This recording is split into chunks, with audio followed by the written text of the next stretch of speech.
la Dr. Saulos Chilima amene atisiya pa ngozi ya ndege komanso anthu ena asanu ndi anayi.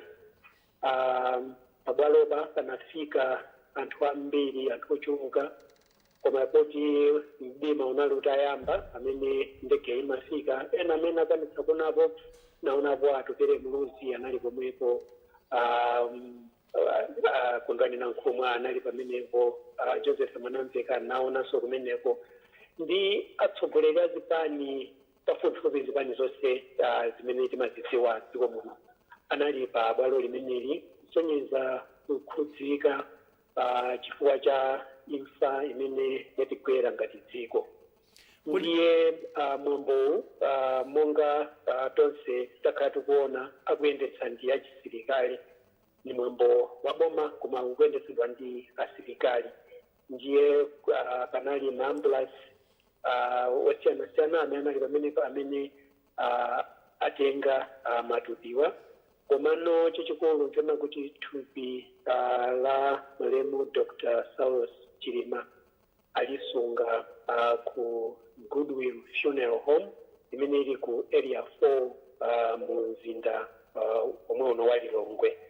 Ndipo titapita kumeneko ku Goodwill Funeral Home atasunga thupili, nduna ya zamaboma ang'ono Richard Chimwendo Panda anafotokoza kunena kuti mmodzi wa anthu amene atayika pa ngozi imeneyi omwe ndi achipembedzo cha Chisilamu, amenewa thupi lawo likhoza kuyikidwa mwansanga mofulumirirako kusiyana ndi mwina matupi ena molingana ndi chipembedzo cha Chisilamu. Komanso nduna ya zofalitsa nkhani Moses Kunkuyo analankhula ndi atola nkhani pamene anafotokoza kuti pakali pano tikudikira dongosolo limene lichitike kapena kuti program ya mmene mwambo wonse uyendere. Ndese anafotokoza kuti program yenda banja mati tikhale odikira boma mogwirizana ndi akubanja atulutsa program imeneyi,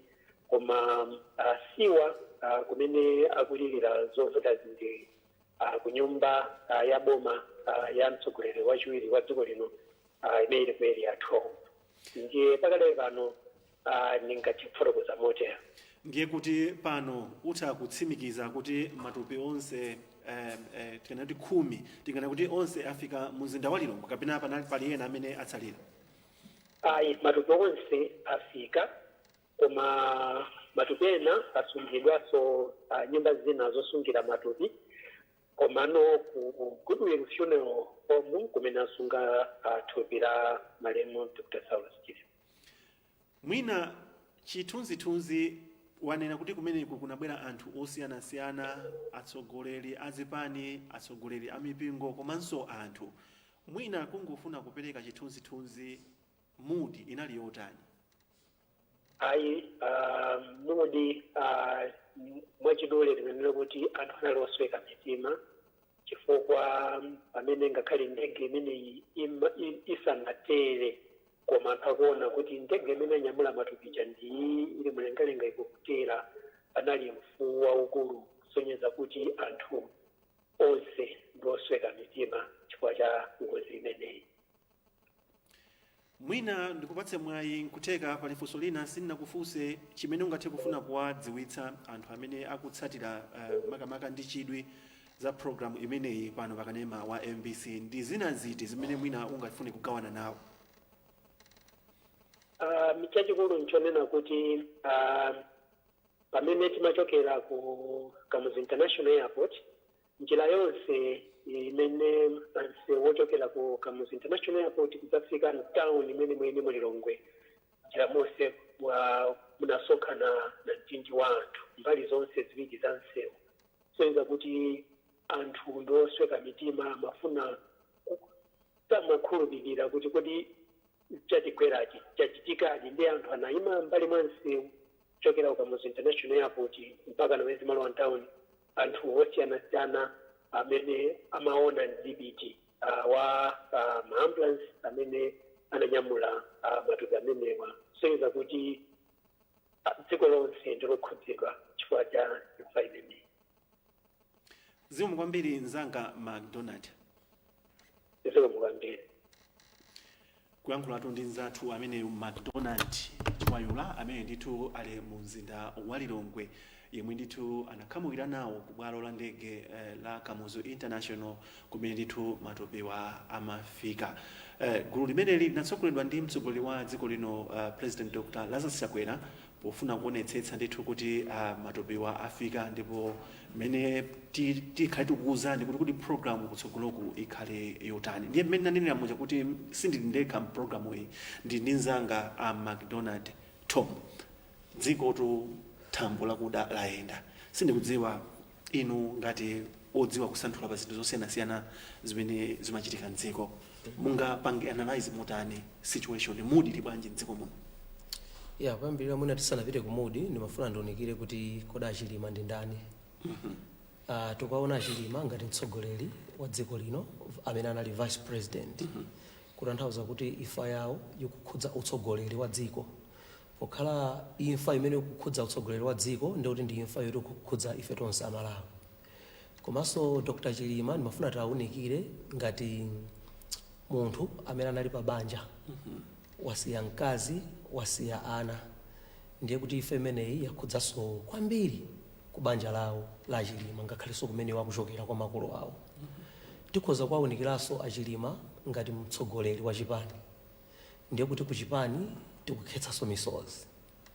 Tikhoza kuwawunikiranso Achilima ngati membala wa mpingo wa Chikatolika. Ndiye kuti ku mpingonso kuli misozi. Tikhoza kuwawunikira Achilima magawo osiyanasiyana. Koma zonsezi zikungomangirira kuti imfa ya Dr. Chilima ndi imfa yoti sikukhudza mtundu wa munthu, sikukhudza chipani chimodzi, sikukhudza munthu mmodzi kapena banja limodzi. Ndi imfa yoti kukhudza ife tonse Amalawi. N'chifukwa chake panopa tikazungulira kunjako nkhani ikukambidwa ndi yachisoni kwambiri. Taona thupi lija likufika pa airport paja, taona zithunzi za ndege, komabe tikamakhala ngati Amalawi pena kumakhala kovuta kukhulupirira kuti kodi ndizoonadi mtsogoleri watisiya. Koma mwachidule dziko la Malawi lili pa chisoni chachikulu. Ndiye mmene timachiza ndi mtolankhani wa anthu walongosola za mmene zinthu zinalili ku airport, komanso walongosola za mmene zinthu zinalili pamene matopewa amachoka ku airport kupita ku nyumba yoti akawasunge. Mukutengapo chani pa zimene zakunena kuti njira yonseyi munali kuyimbira anthu?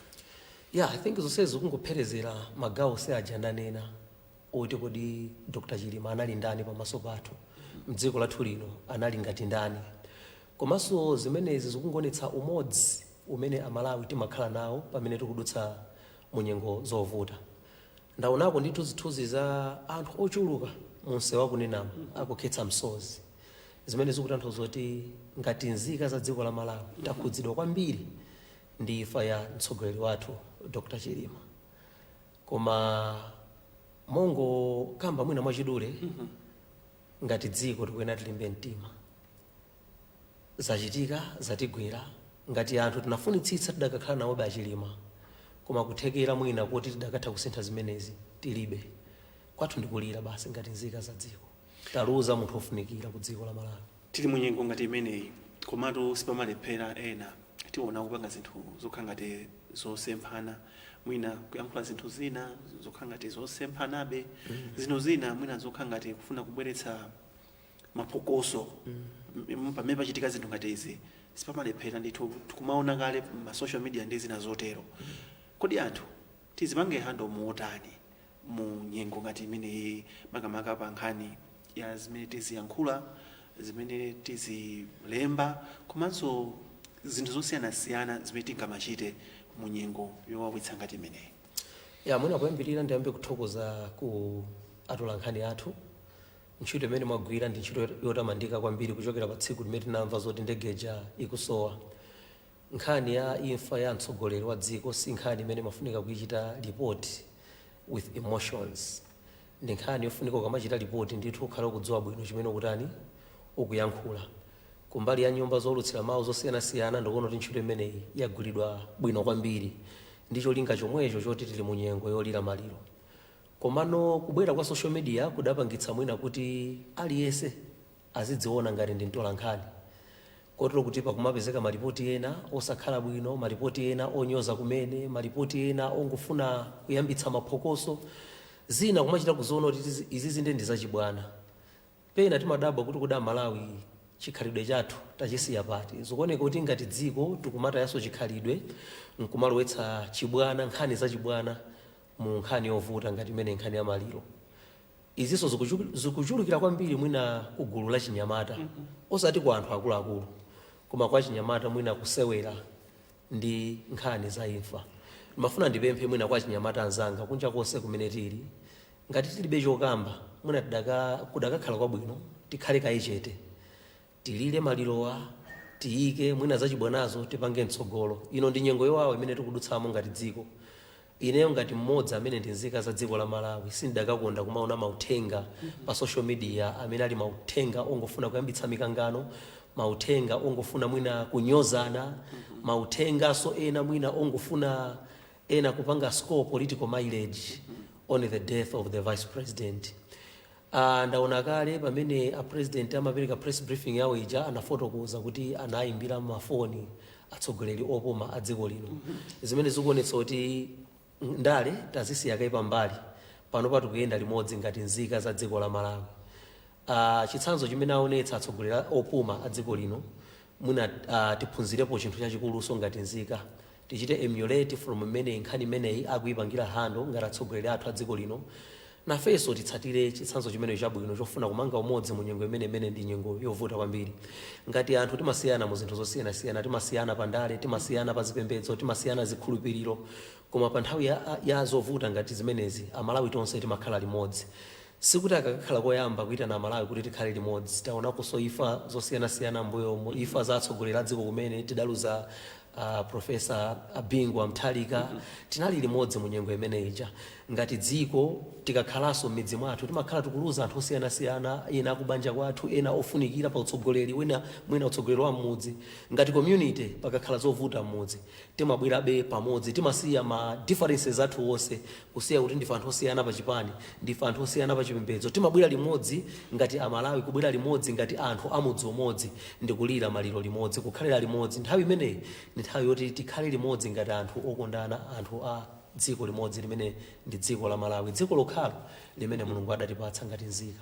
Pamenepo pamfundo imeneyo ndiye njezo lanji imene mungapereke kwa atsogoleri a ndale, ifa mmene mwanenera motaona kale kwatuka ma statement ena amene ndithu akukamba zinthu zina zosemphana, ena mwina poti tikuwandikira ku nthawi yoti tikhale tikupanga makampeni akuona ngati nthawi yokuti mwina timati apange gain mileage, athiopezerapo mwayi atchuke anthu awadziwe. Ndiye njezo lanji imene mungapereke? Mwina poyambirira tikamatulutsa makalata ochoka ku zipani, I think akufunika akhale makalata oti aonikiridwa bwino, akupanga kale facts of the death. Paliso zinthu zina ngati kundale mwina ena tungofuna tionekepo kuti ife timayankhula, kukutuluka makalata ofuna kudzudzula mwina utsogoleri umene uli pa nthawi ino, umene ukuyendetsa zovuta zimenezi.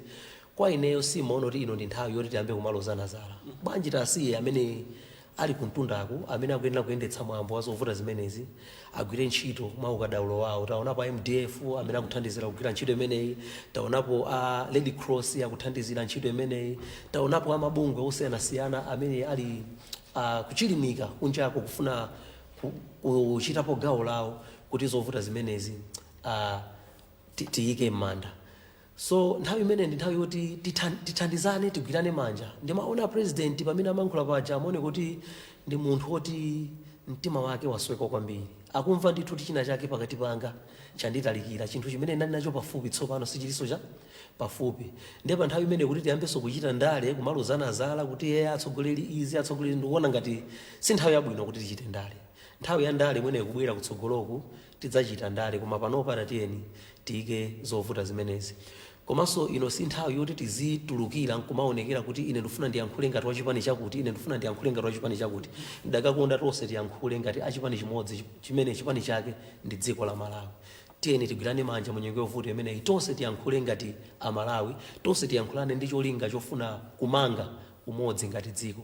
ndicho linga choti tiyende bwino mu nyengo yowawa ngati imene. Kufotokozatu kwa mkulu ameneyo ndithu yemwe amadziwa kufotokoza pa zinthu zosiyanasiyana zimene zikuchitika mdziko kapena nene kuti social issues. Ndiye posachedwa apate khatu kukupatsirani nkhani zathu za mchingerezi, ndipo kenako nkhani zikatha tikhalenso tikubwera ndi mapulogalamu ena osiyanasiyana amene ndithu tikhale kumakudziwitsani makamaka kupatsani ma update osiyanasiyana okhudza mmene dongosolo lonse la maliro amenewa likhale likuyendera. President mmene anayankhula chakumasana kucha ananena kuti ndithu akuunika kuti aone kuti program ikhale motani. Ifenso tikudikirira mwachidwi kuti zonse zikati zatheka tikhalenso tikubwera pano kupatsirani kuti madongosolo onse okhudza mwambo umenewu ayenda motani. Dzina langa ndine Simon Boyce, pitizani kuonera kanema wa MBC.